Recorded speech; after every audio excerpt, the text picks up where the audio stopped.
Good. Hello, everyone. Welcome to this AWS IoT Sitewise product update session. I'm Nicolas Pouillez.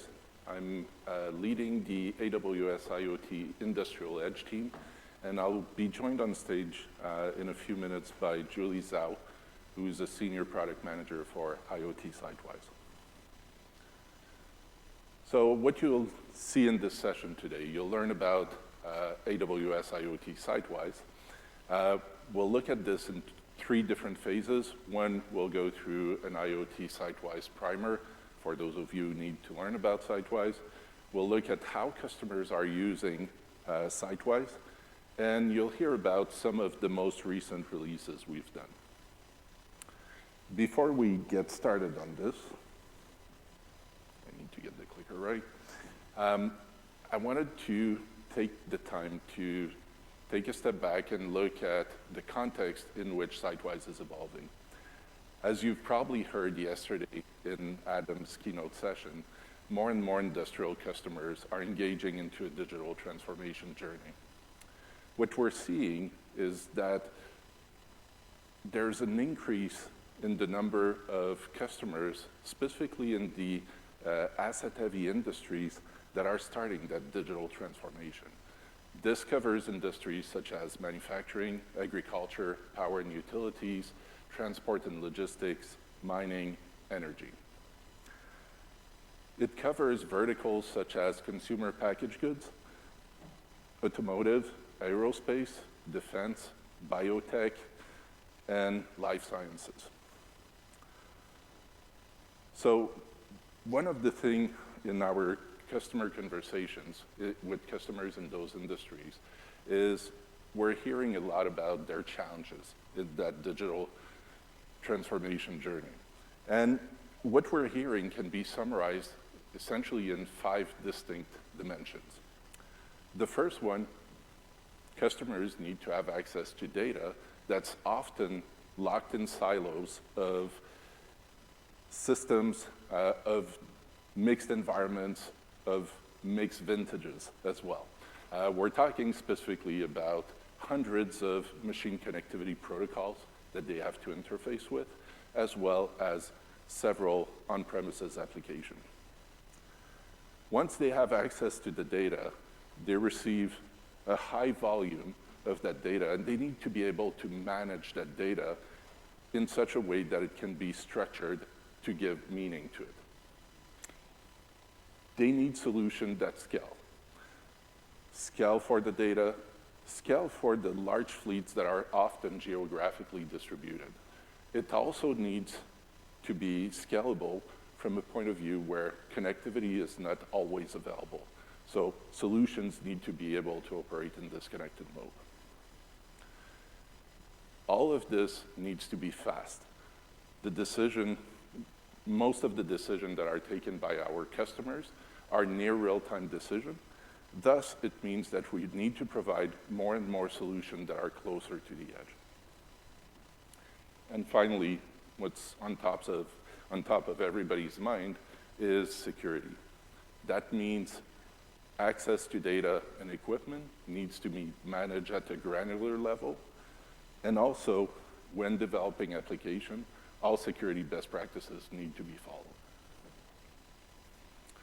So just before I jump into the Sitewise primer, I want to poll the room to understand who knows about Sitewise. So I'll ask 3 specific questions. I'll ask you to raise your hand. So please raise your hand if you know about AWS IoT Sitewise. Okay, that's just a few, so this will be a useful session. How many of those who are using or know about IoT Sitewise are actually using it actively in a production environment? That's awesome to see. Okay, great. So I think hopefully this will be a useful session for you to learn about what is IoT Sitewise, and hopefully that will translate in using it later on. So I like to think about IoT Sitewise in 4 different functional dimensions. So the first functional area I like to think of is that IoT Sitewise needs to be able to extract data from equipment, process historian, in order to transfer that data to the cloud. Second, we need to be able to add the structure to that data to give it meaning. So Sitewise looks at the data that it ingests and adds structures in the form of an asset model, which will help users and application search and find the data once it's stored. The third area is storage and compute. So being able to store your data in an efficient manner so that it can be stored quickly, but also retrieved quickly, and making sure that you have good computability to perform transforms and compute metrics such as overall equipment effectiveness and mean time between failures, as just two simple examples of metrics we're seeing customers using often. And finally, Sitewise gives you the capability to monitor your operation over multiple sites.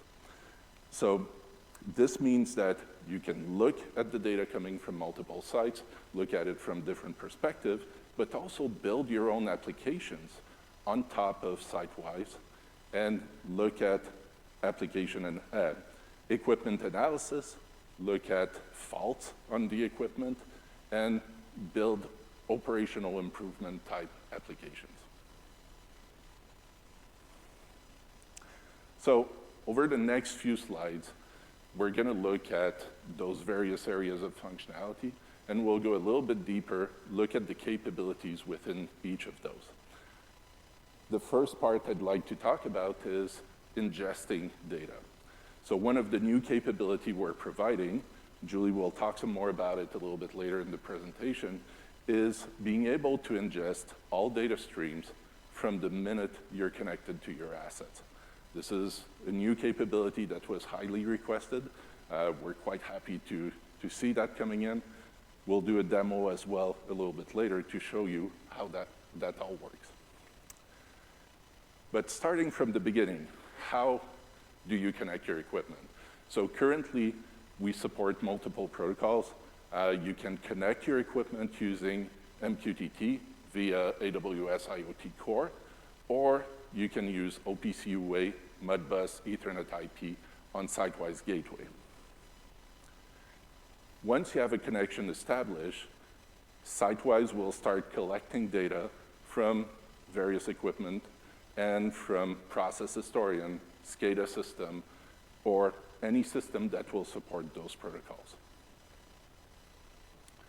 Next step is to store and process the data. So in terms of storage, we have in Sitewise our own time series data store.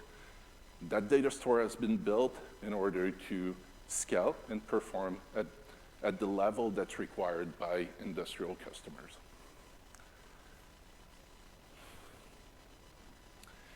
New capability, highly demanded as well, and Julie will again expand on that a little bit later, exporting data to Amazon S3. We worked on this feature primarily to help our customers reduce their cost when it comes to data storage, so moving data from a hot tier into a cold tier. So I'll leave the rest for Julie to explain in a few minutes. Once you have your data stored in AWS IoT Sitewise, you want to use that data. So we provide query APIs that allows you to go and extract specific asset information, metric information for a specific period of time. We also provide an interface, a pub/sub interface, that allows you to receive near real-time streams of IoT data coming directly out of Sitewise.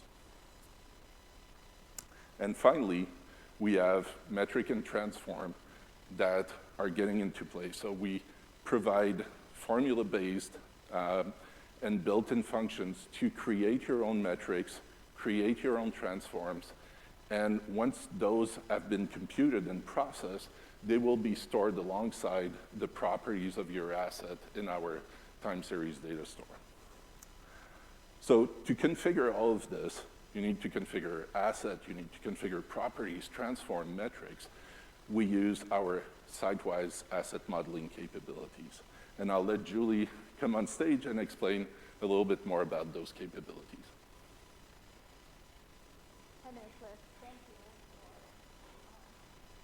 Hi, everyone. My name is Julie Zhao. I'm a senior product manager for IoT SiteWise. I'll walk you through how we can add a context or the asset modeling capability provided by AWS IoT SiteWise. First, you can model your equipment, right? So you have your equipment, you have your machine, and how you represent digitally in AWS IoT SiteWise. So there will be measurement, there will be sensors coming from the equipment, you can build model, and also you can define transform or metrics as part of the model to describe or represent your machine in IoT SiteWise. And then now you have all your assets or your machine have modeled already. Then how do you represent a whole production site? And this is where we have the asset hierarchies for you to logically organize a collection of your machine or your equipment, present a production line, and then you can have another level over the whole production site. And then this will give you a way to digitally represent your production site or your factory floor. And then Nicholas talked about that in storage, you can actually in real time compute metrics defined. So for example, you can define overall equipment effectiveness or OEE for your equipment. Then on your production line, you have a collection of equipment. And then you can define at the production level and then roll up your machine effectiveness onto the production level. And this is the asset hierarchy provides you. And then now let's look at one of our customers. And this customer is Yara International. They founded in 1905 to solve the emerging famine in Europe. Yara has established a unique position as the industry's only global crop nutrition company. And what is the problem or the vision they wanted to deliver is they want to build a next generation digital platform, or short for DPP. This DPP is a digital core for them to collect and gain insights of the production data. And the overall goal is to bring new actionable insight to their employees or their partners in a standardized, controlled, and secure way. And how are they delivering the solution or delivering the digital production platform? Is they're using AWS IoT SiteWise to model their production site.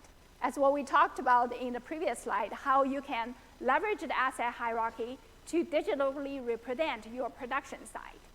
And then ingest data. And then the modeling capability will provide the context for your data. And then what does it enable is a data-driven products you build on top of that and then deliver insights as what their vision wanted to do. And then now you have the data, and then you have a digital representation of your production site, meaning data with context. Now it opens possibility to enable analytics for predict product quality or composition, improve balancing of site utilities, and then detect when the machine needs maintenance or needs repair. And then also, the ultimate goal is to keep the production at the optimum efficiency level. And then now you have the data, you have modeled your production site, and then you have data ingested. The next step is you want to look at your data, and you want to visualize your data. And then I'm going to hand off to Nicholas, and he will talk about the visualization capability that's delivered by IoT SiteWise. Thanks, Julie.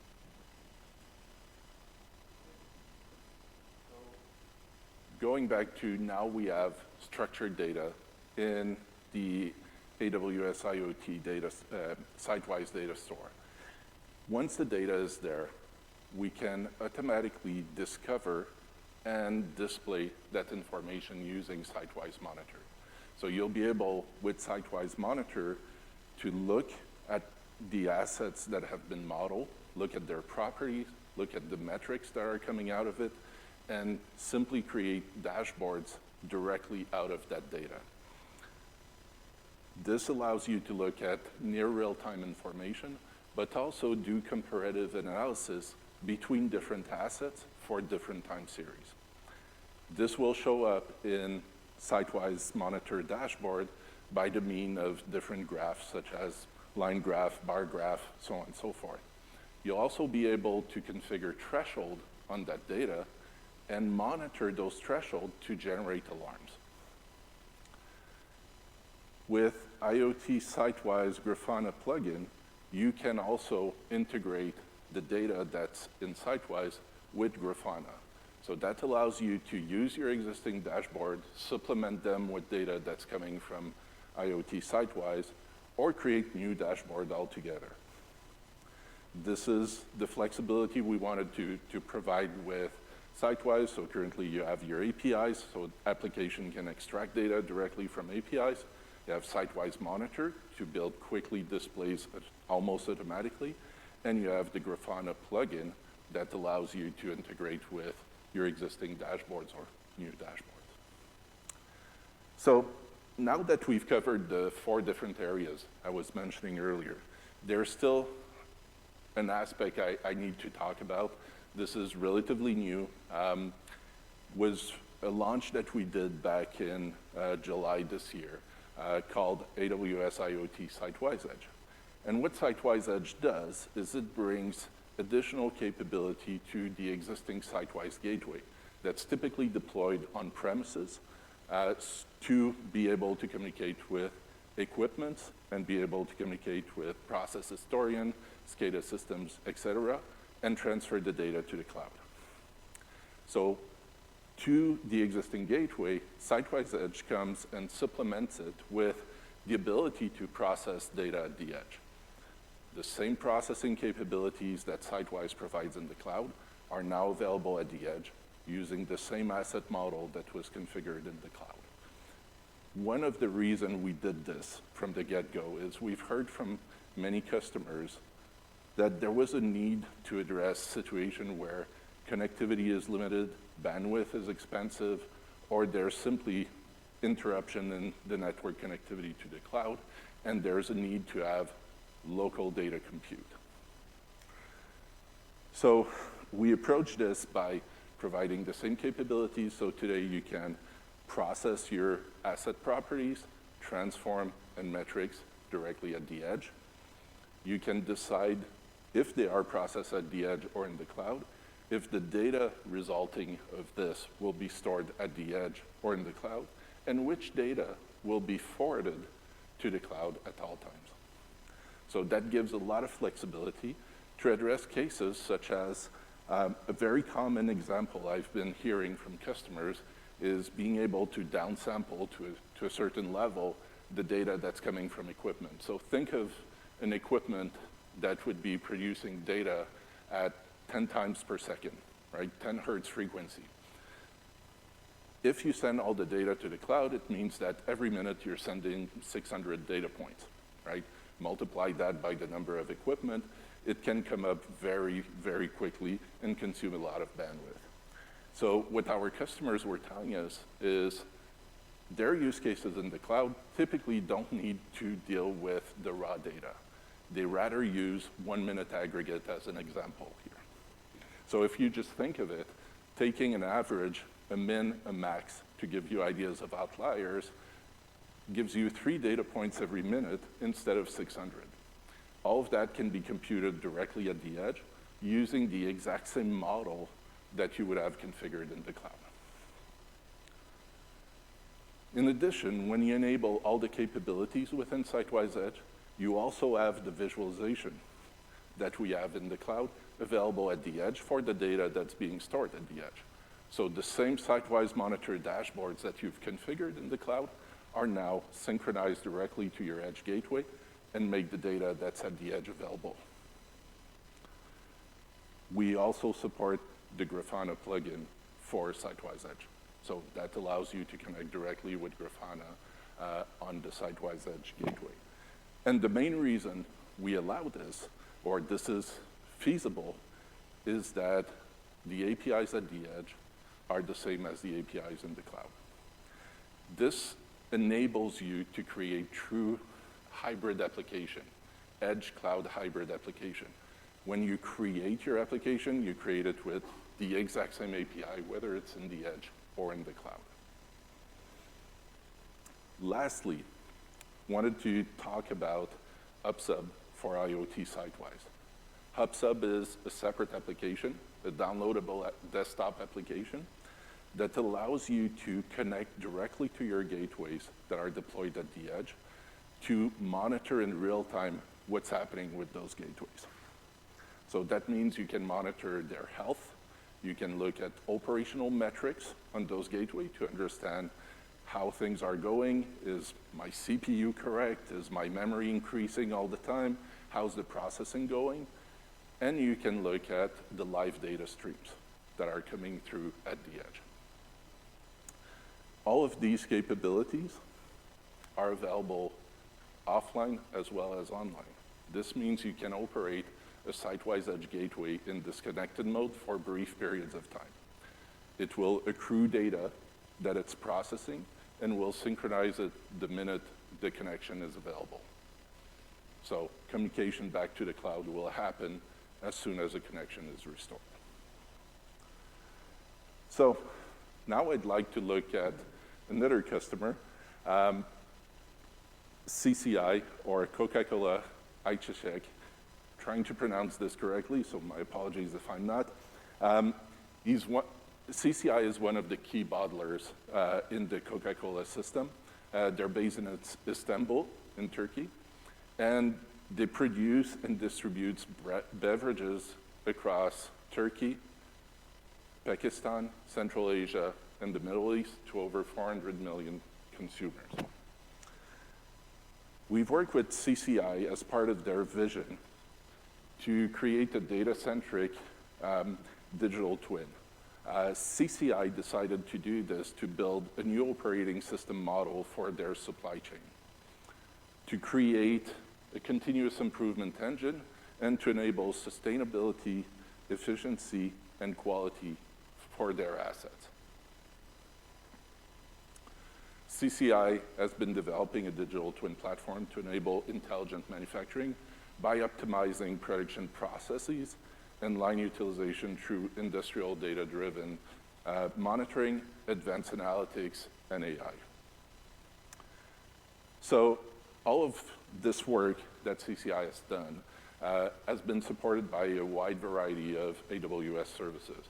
It includes AWS IoT Sitewise, Greengrass, IoT Core, IoT Analytics, DynamoDB, S3, and all of this to collect, model, ingest industrial data, and build their advanced analytic AI pipelines. This helped them improve process performance and environmental sustainability on 2 clean-in-place process systems. Allowed them to save 20% on energy annually, allowed them to save 9% on water annually. And this optimized the clean-in-place process time and cost, saving an estimated 34 days of process time annually. Okay, so now that we've covered all of this, we've looked at the overall picture for Sitewise. It's a brief overview. Obviously, if you're interested in learning more, feel free to come and see us at the kiosk in the AWS Village, or we can talk after this session as well. But in the meantime, let's go and dive deeper into 2 specific functional areas. The first one on ingest data and models, and second we'll cover storage. And I'll let Julie take it on from here. Thank you, Nicholas. So AWS IoT Sidewise has been generally available for a year and a half. And then we have gotten a lot of customer feedback. And then let's go through what our customer or you are telling us. First is to get data faster into the cloud. And then meaning that when you connect your asset or machines to IoT Sidewise, you want to see data show up immediately in Sidewise. And this is what we are providing, that all the data you're sending to IoT Sidewise, either through IoT Edge, IoT Sidewise Edge, IoT Core, or directly using our IoT Sidewise Batch Put API, the data stream will show up in IoT Sidewise, even if you didn't model your data yet. Next is that we talked about asset modeling capabilities, but your production side evolves and then things change, and you wanted the flexibility to be able to update your asset modeling and then also change the assignment of your assets. And then this is the new capability we'll be providing, your additional flexibility. And then the other part is that when you have your data ingested, you want an instant feedback. And then Nicholas has talked about data visualization capability, either through Sidewise Monitor or Grafana dashboard. But then there takes a few steps to actually get your data show up in those tools. And then now, what we're bringing is an embedded data visualization as part of IoT Sidewise console. You'll be able to get your data immediately, and you'll be able to see inside of console as soon as we start ingesting your data. And Nicholas will show that as part of a demo. And then now we have data ingested, and then adding context is super important for your data in order to gain insights out of your data. Now let's talk about our journey or the experience for you to go through asset modeling or bring your data in. So we'll start with data streams. So data streams is that the sensor data coming from your equipment or a measurement coming from your equipment. That is a data stream. And then now those data streams is actually represent an aspect of your equipment. This is what we call the asset property. So when you build an asset model, there will be asset property. It could be a measurement, and then it could be a metric that how you want to measure or how you want to compute a certain metric for your equipment, or a transform. For example, you're collecting data in Fahrenheit, but then you wanted to see the data in Celsius. Then you can define the transform. And so those will be the data streams, and then they will be assigned to an asset property.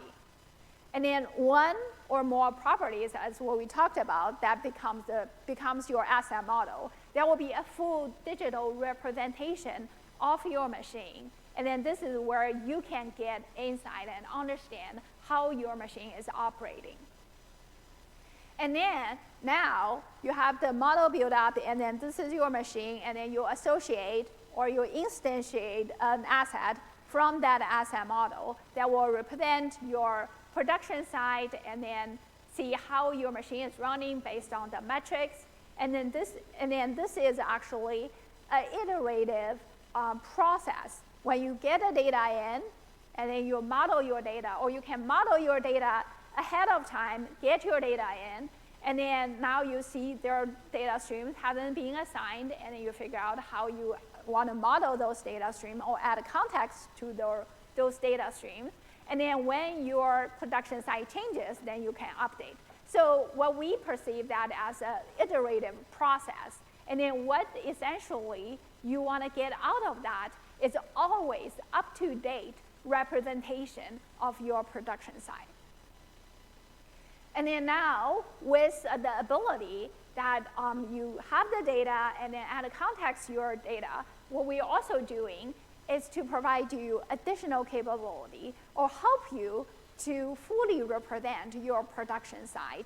And then, so this is the asset model hierarchy. And then what we're improving is that to improve our scalability, to enable you to build your production, model your production side.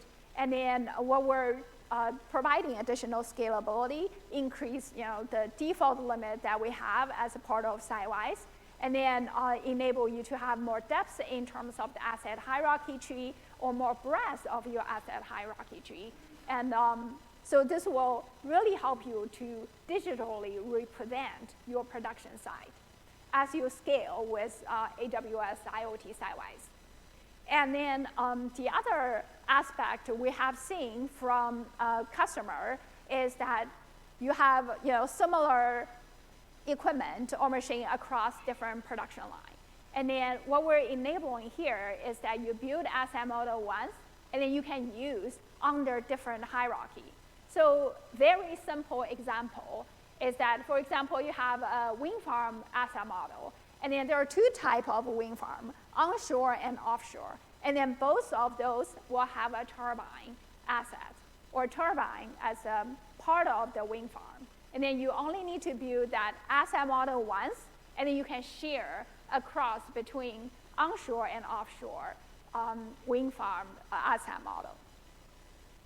So next, let's look at, we talked about in terms of the cycle, how you get your data in, you add context to your data by modeling your production side. And then what we talked about is that the flexibility we have added, how you can move your asset around, how you can iterate through your asset modeling to always have the latest representation of your production side. So the flexibility we're adding is you can modify asset stream and asset association or mapping without any data loss.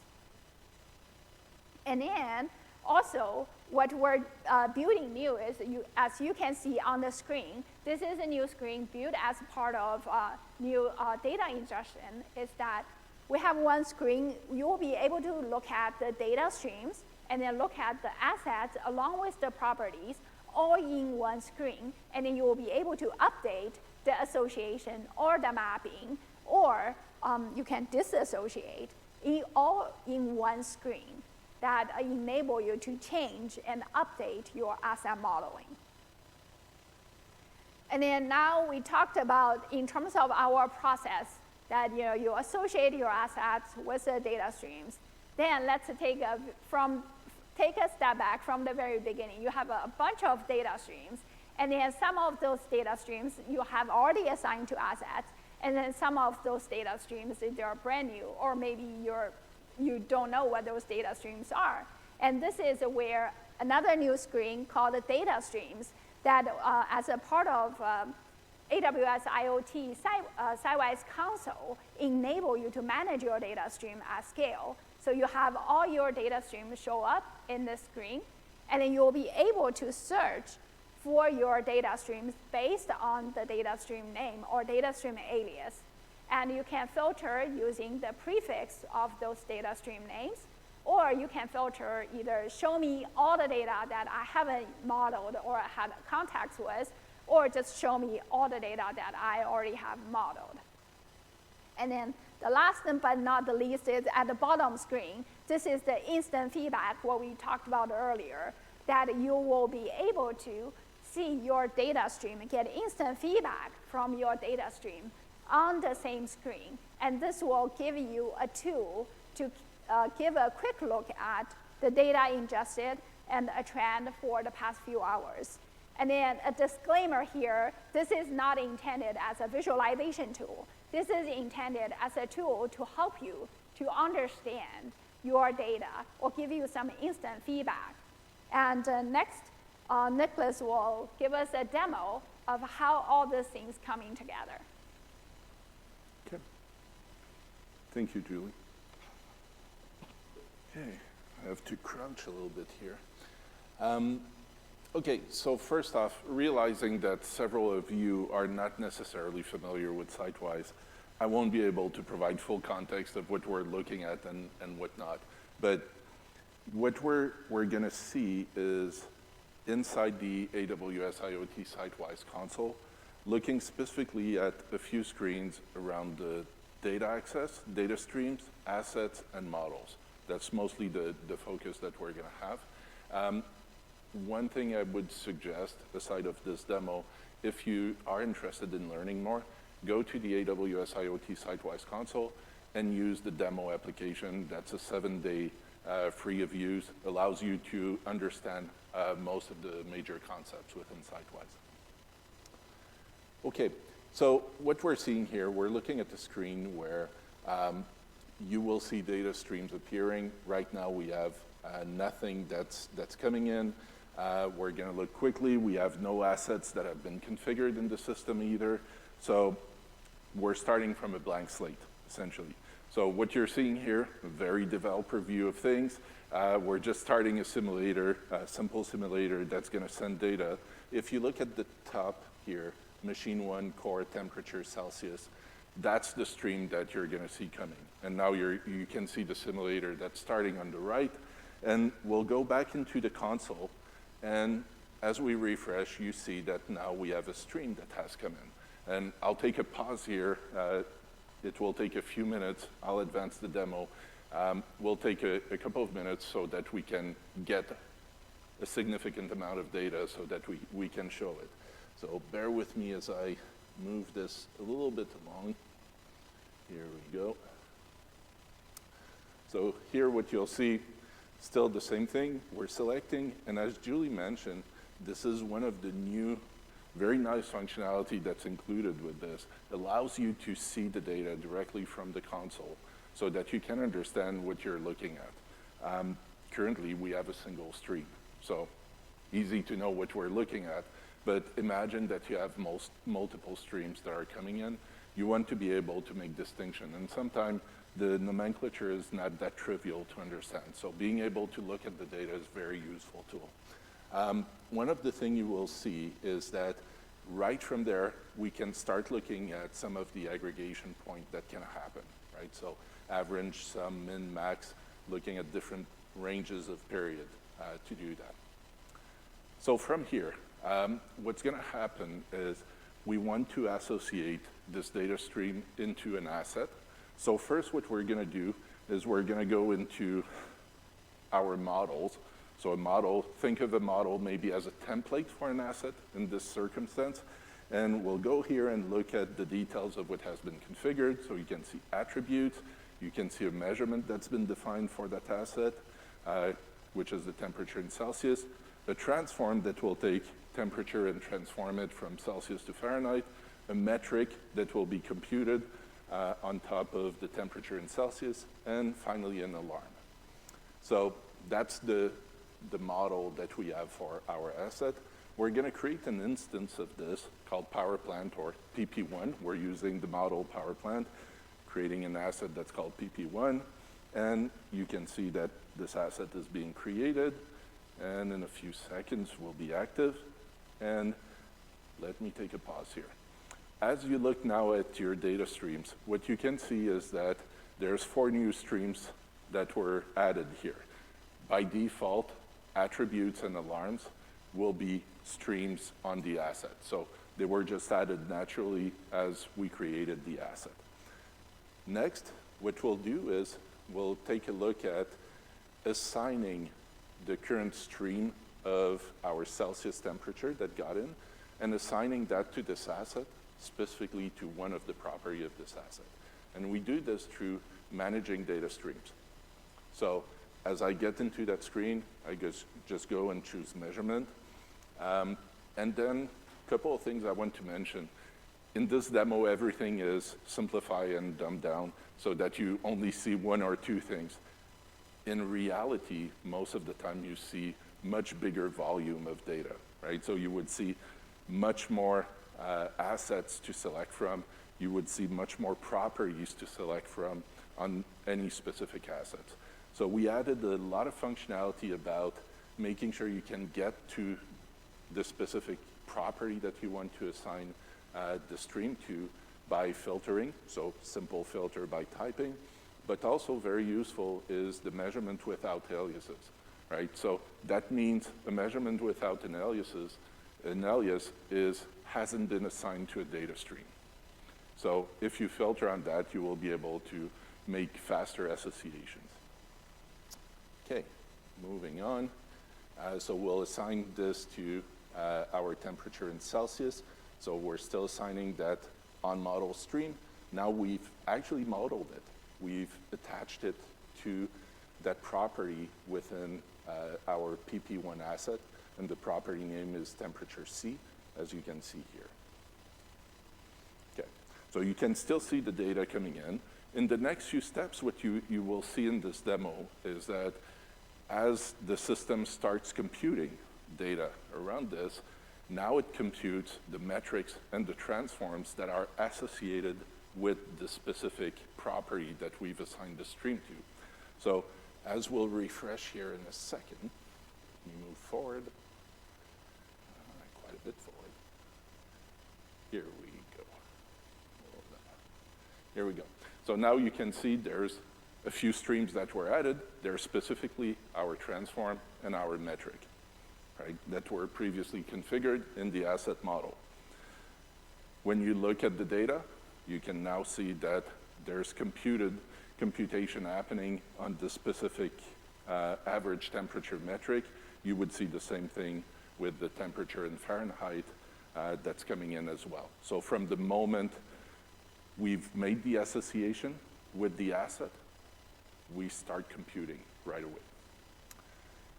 In our next step here, we'll look at what Julie mentioned with regards to being able to reallocate a stream.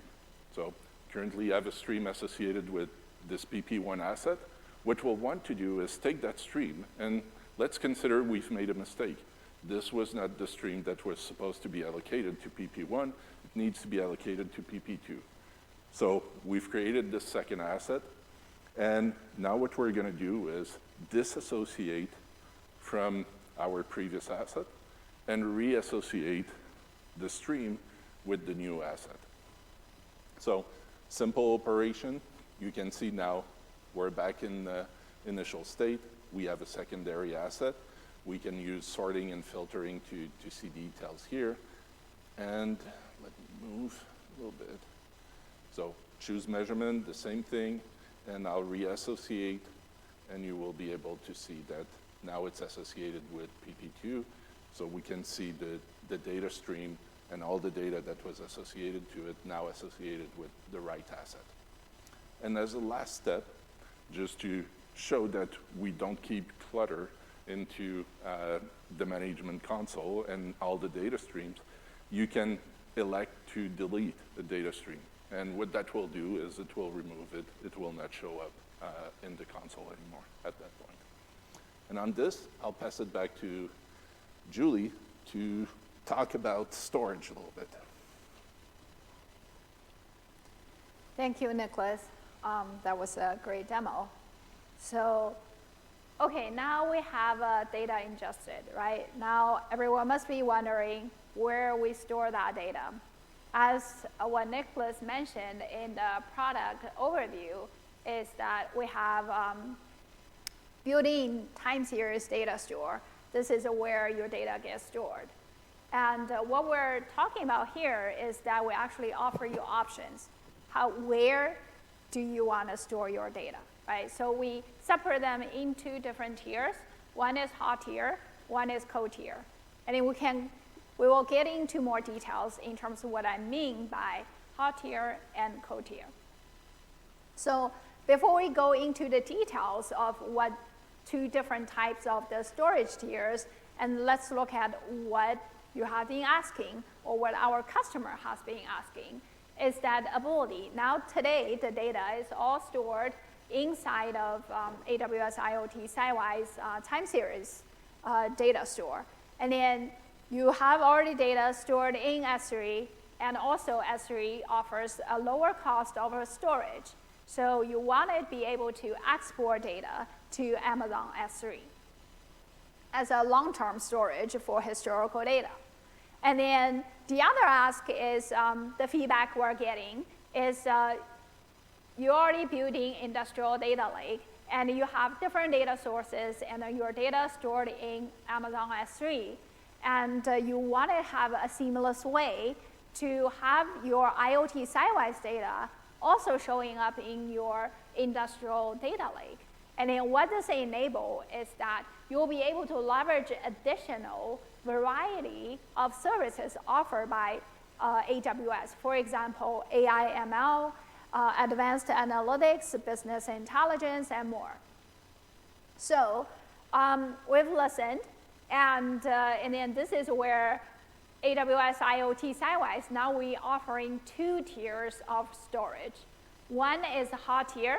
So what we mean by hot tier, this refers to the time series data store that come with IoT Sidewise. And this is where your data gets stored right away. And it offers the low latency in terms of the read and write. And then this is suitable or most suited for your real-time monitoring or visualization application. And then now another tier of storage is called co-tier. This is optimized for cost. And then, so this is where you will be able to export your time series database into Amazon S3, and you define your own Amazon S3 bucket, and then we will be moving your data from IoT Sidewise into your Amazon S3 bucket. What this co-tier is optimized for applications that you want to look at long history of data and then start drilling down into the data, or it can cater to your AI ML applications. Now let's look at how the Sidewise sync those data from the time series data store into your Amazon S3 bucket. So when you have the data stream, so either the sensor data or your equipment measurement data come into Sidewise, that gets stored into time series data store, which is the hot tier, as what we talked about. And then IoT Sidewise will do real-time compute of the transform and the metric that you have defined. And then they also going to first get stored in the hot tier, which is a time series database. What this enables you to is a real-time monitoring and visualization application. Now, you can configure your Amazon S3 bucket and where you want to automatically export your data from IoT Sidewise into your S3 bucket. And then we move those data into your S3 bucket every 6 hours. And then now we have established the process that first data comes into time series data store, and then enable you to move, we automatically move your data into Amazon S3. You can also define a retention period, right? So again, this caters towards lowering the cost of storage. Then you can define, how do you define what is your hot data, right? And then what are the applications you're running on top? For example, you only want to keep 30 days of data in the hot tier and the rest of data into the cold tier. And then last but not the least is that the context for the data that's available as a part of your data, it's the asset model or asset metadata that add context to your data. So this data gets stored inside of time series database as well as in S3. So they get synced in real time or near real time, meaning that wherever you access your data, either the data in the cold tier or the data in the hot tier, you always have to up-to-date context for your data, which is super important for you to generate insights out of your data. And then now we have talked about in terms of how that works, and then what are the tiers that we're offering in terms of the storage. Now let's take another step back and look at the overall. How is what does this bring to you? How are we enabling you to do additional things? And this is where offering two-tier storage and then help you to integrate IoT Sidewise to your industrial data lake. You may already have data like MES, ERP, or CRM data as part of your Amazon S3 bucket, or SCADA data as a part of your Amazon S3 bucket. Now, we automatically put IoT Sidewise data into your Amazon S3 bucket. What does it enable you? Now you can use a wide variety of available AWS services. For example, you can use QuickSight to do visualization, and then now you can actually visualize the data across from different data sources, or Athena for query and analytics, and analyze your data. And then additional thing will be in AI and ML that we have a set of service that build for you, or for the industrial use case. Look out for metrics, look out for equipment, or you can build your own ML application just using Amazon SageMaker. So in conclusion, is that offering 2 tiers of storage and then automatically integrate IoT Sidewise into your industrial data lake based on Amazon S3 enable you, open the possibility for you to easily leverage additional AWS services. And then, depending on the goal you're trying to achieve, and this enable you to pick and choose the right service for the goal that you're trying to achieve. So this is the end of our presentation. And then now I'll invite Nicholas to the stage, and we're open for Q&A. Nope.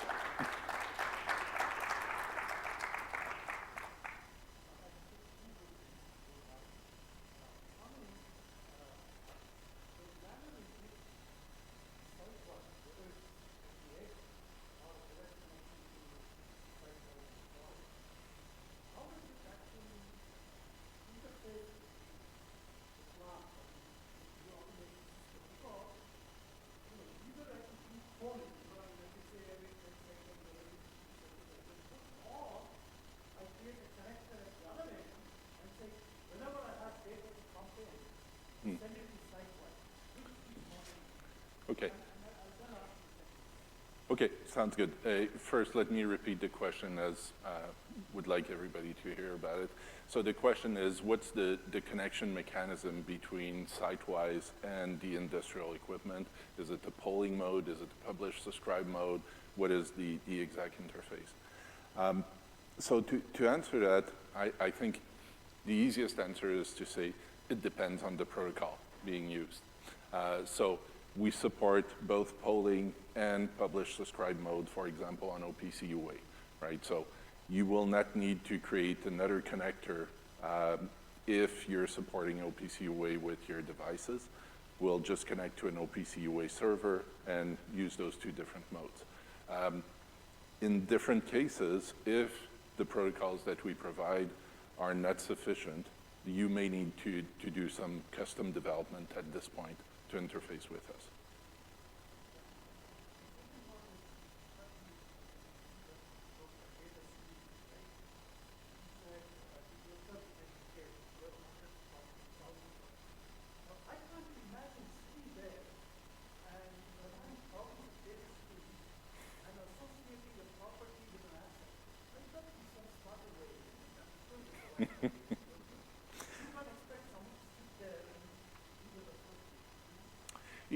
So it depends on each of the cases. You're absolutely right that it could be a daunting task if you have to do those association. Often what we have seen is customers or SIs, in this case, system integrators, building application to help with that integration. Our professional services organization has built some of those utilities to facilitate the creation. But because this is very specific to every different customer, this is something that's difficult to provide. I could talk in a separate time and space because we're going to get limited on time. But if you want, we can talk a little bit more about future protocols we want to support. Right? That's always an option. Sure.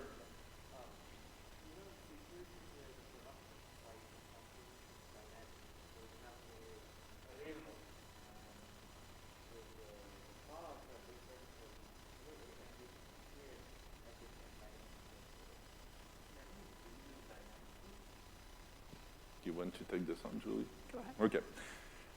So you can use APIs, right? Everything that you've seen in the console is available through APIs. So in those specific custom cases, and I apologize, I should have repeated the question here. So I'll take a step back. So the question was, can you dynamically reassign assets instead of doing it as an initial configuration step? And the answer is you can do that using APIs. So the same functionality that Julie was talking about in terms of asset modeling are all available through APIs. So you can build a solution on top of this that would fit your need.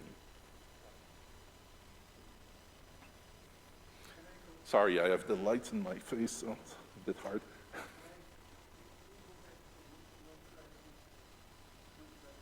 Oh,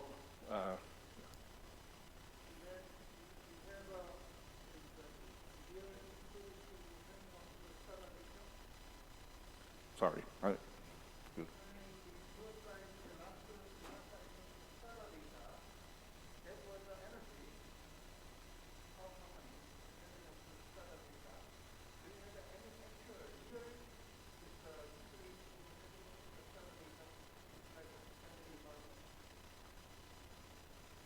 Okay, I'm not sure I'm understanding. Do you Okay, understand? so let me repeat the question. So your question is that, do we have mechanism in terms of integrating with SCADA data? Okay, so the,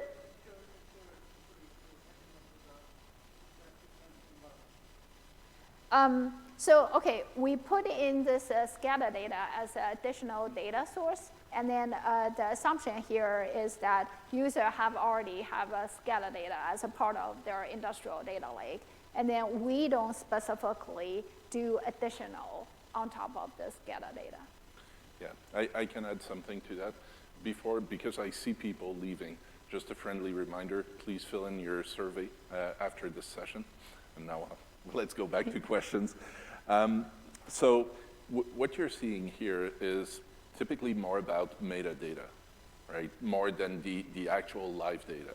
So talking of SCADA data would be the data that's about the configuration of the equipments within the SCADA system, more specifically. And what you would get is integration to the live real-time data of a SCADA system more through the OPC UA, MQTT, Modbus, or Ethernet IP integration. So for some of the really common use cases like OEE that you mentioned earlier, you guys have, does AWS provide any out-of-the-box tools that give you OEE metrics and reports and things like that, or are you just giving us the tools to create those OEE metrics? I think right now we don't have a solution that, because some of the definition is very customized or different from customer to customer. This is what we've seen. So we provide the tools. For example, the metrics that we talked about as part of the asset model. And then, so you can actually define your own formula in terms of how you want to calculate that metric. So there's obviously some white papers that have been written. There's also blog posts that provide good guidance on it. One of the things, specifically OEE, is something that pretty much every customer is customizing. They each have their own flavor of it. So I think understanding how to model it is what's important, and that you would get through some of the white papers or blog posts, and then you can do your own implementation. But even if we were doing something that is commonly understood, like TDF or TDR, like there's not a common, there's not a, now I'm going to do that analysis, here's my dashboard. That's not something that is currently offered. No, that's not something that's currently offered. Yes.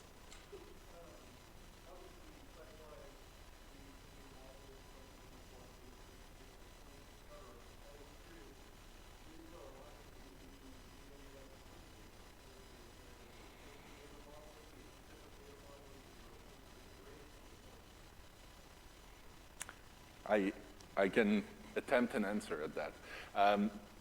So currently it's not integrated. Understand that Sitewise has been released now for a year and a half in GA and was in preview a year prior to that. and Twin Maker is a recent product. However, I think as we move forward, that's definitely something we're going to look into.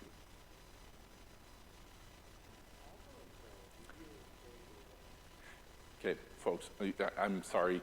I'm going to get the poll to boot us out. Thank you so much. I would be happy to continue to discuss outside the room as we can let people prepare for this one. Okay, All right, thank you. Thank you.